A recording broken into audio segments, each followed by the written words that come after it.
Olá, alunos, aqui quem fala é o professor Anderson Barreto. Iniciamos agora mais uma aula de História para a turma do nono ano.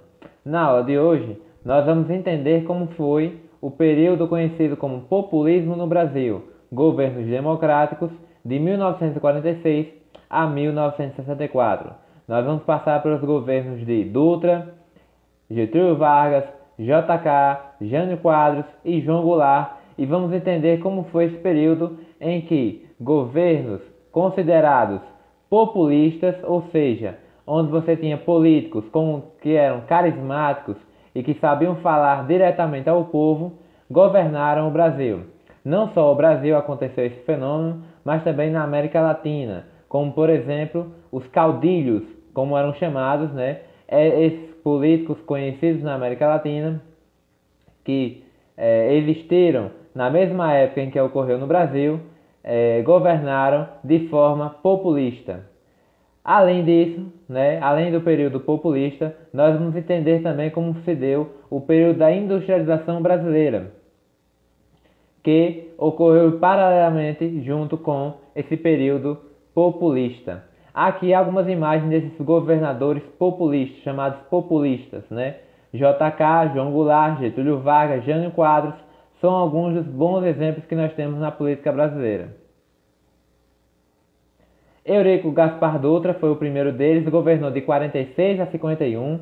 Ele, durante o seu governo, o que nós temos de maior destaque foi a elaboração de uma nova Constituição Federal. Nessa Constituição, o presidente ele seria eleito por 5 anos, não teria direito à reeleição e as mulheres acima de 21 anos poderiam ter direito a voto.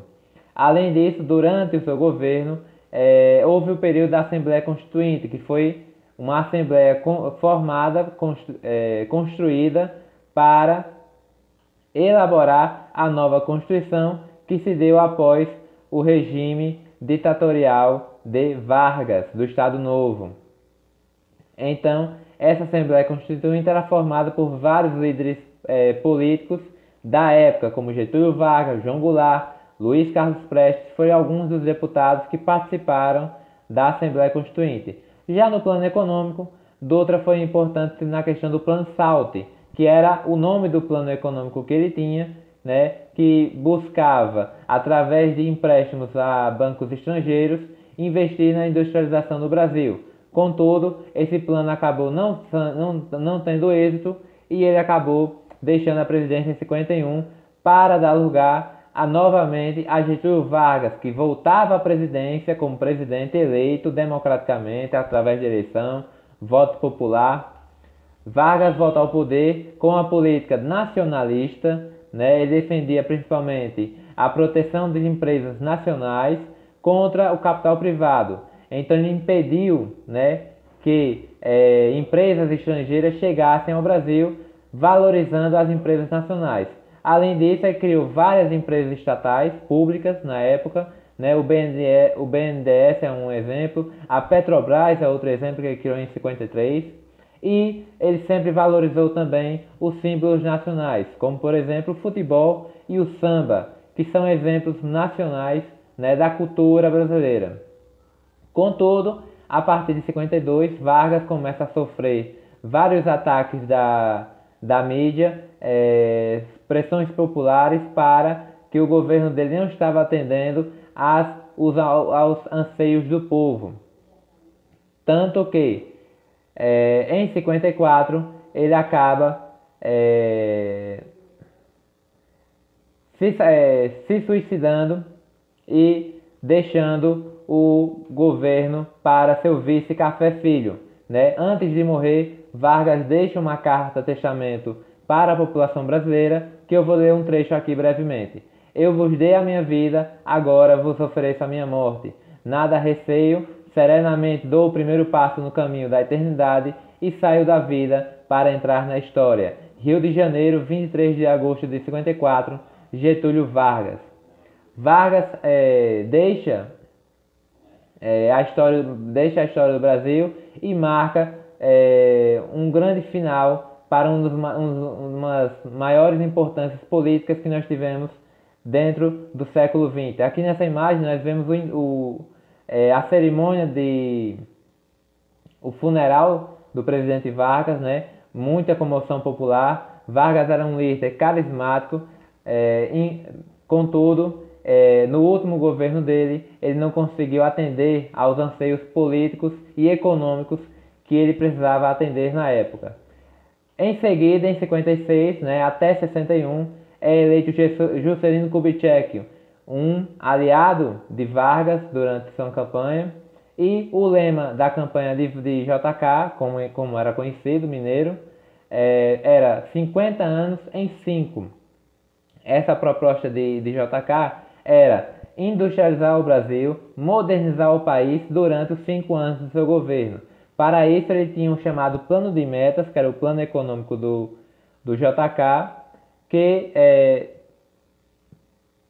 se baseava em vários setores da sociedade, como educação, economia, transporte, saúde, indústrias de base. O plano de metas atendia uma série de medidas e a mais conhecida medida que o plano de metas pedia para se concretizar era a construção da nova capital do Brasil, a nova sede da capital do Brasil, que era Brasília, que se localizava em Goiás, no interior do Brasil. Para JK, a construção de Brasília era necessário para levar a modernidade do litoral, onde nós temos as maiores capitais do Brasil, para o interior do país. Além disso, JK também vai investir na abertura do capital externo para empresas estrangeiras e vai trazer para o Brasil várias empresas estrangeiras, como eram as empresas automobilísticas, né? Nessa imagem aqui, nós vemos que durante o governo de JK, o setor automobilístico, né, o setor de carros, cresceu muito no Brasil, com empresas nacionais que produziam automóveis aqui e com empresas estrangeiras que vieram para o Brasil e também começaram a produzir e a comercializar seus carros aqui no país. Além disso, JK também vai investir na construção, na criação e aumento e expansão das chamadas rodovias nacionais, né? Rodovias que ligavam todo o país, como é o caso da rodovia Belém-São Paulo.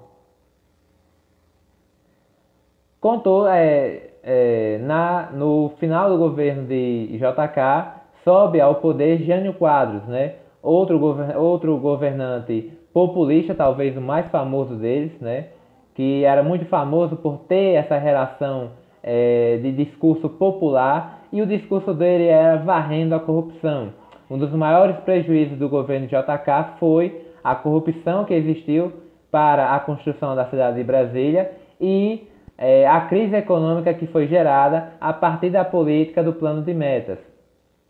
Ele era contra a entrada do capital estrangeiro para a industrialização brasileira, ou seja, ele era contra totalmente a política econômica que o JK estava empregando, e ele foi ao viés de Getúlio Vargas, né, valorizando as indústrias nacionais, as indústrias estatais, e impedindo a entrada de empresas estrangeiras para o mercado interno.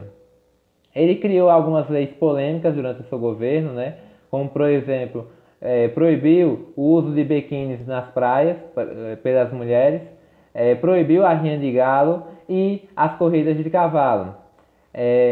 Além disso, ele tinha uma ligação com países comunistas, né, como por exemplo, como era o caso de Cuba, União Soviética e China, e que gerava um certo mal-estar dentro da política nacional brasileira, já que outros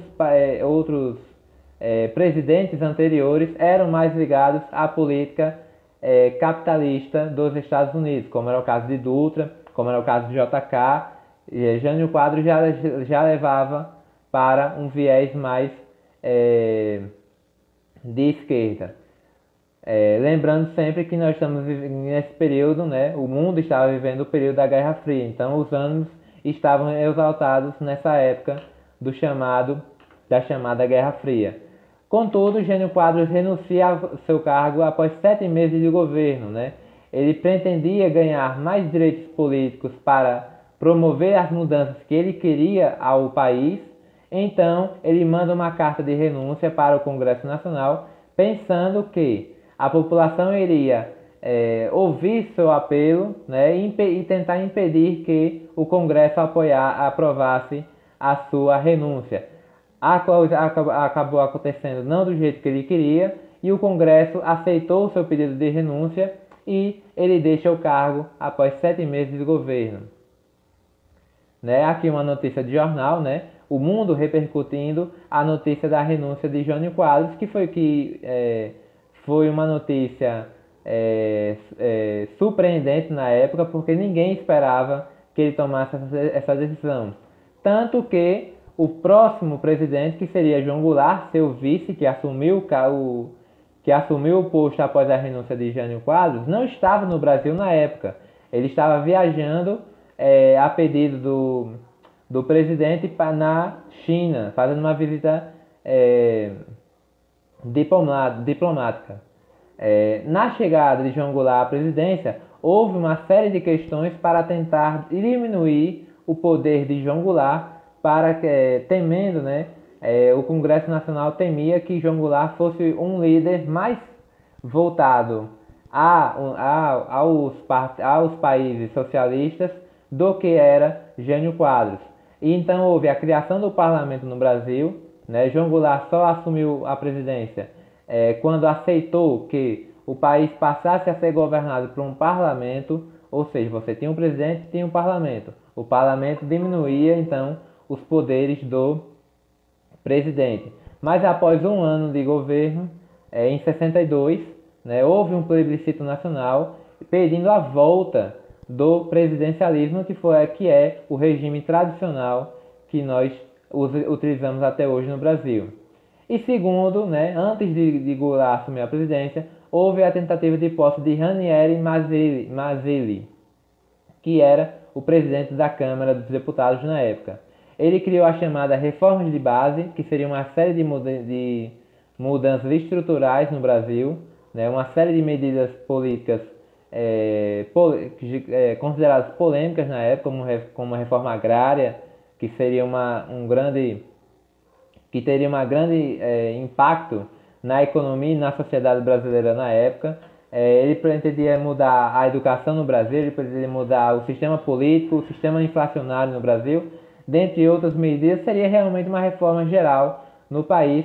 Contudo, em 31 de março de 64, Jango, como era conhecido, deixa a presidência por forte pressão popular, né, e apoio dos militares, que tiraram o presidente do poder na noite de 64, né, chegando ao fim o governo de João Goulart, Jango, como era conhecido, né, após uma forte pressão militar e social, né, de várias frentes políticas e sociais da época, que pediram a saída de João Goulart.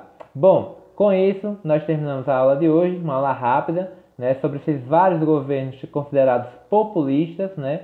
Dentre eles a gente tem que sempre destacar o governo de Getúlio Vargas, que acabou não chegando ao fim após a morte do presidente, e o governo de JK, que durante 5 anos modernizou e transformou o país, né, principalmente na questão da construção de Brasília, que seria a terceira capital do Brasil e a nova sede do governo federal. Bom, pessoal, essa é a aula de hoje. Até a próxima aula, onde nós estudaremos o período do regime militar no Brasil.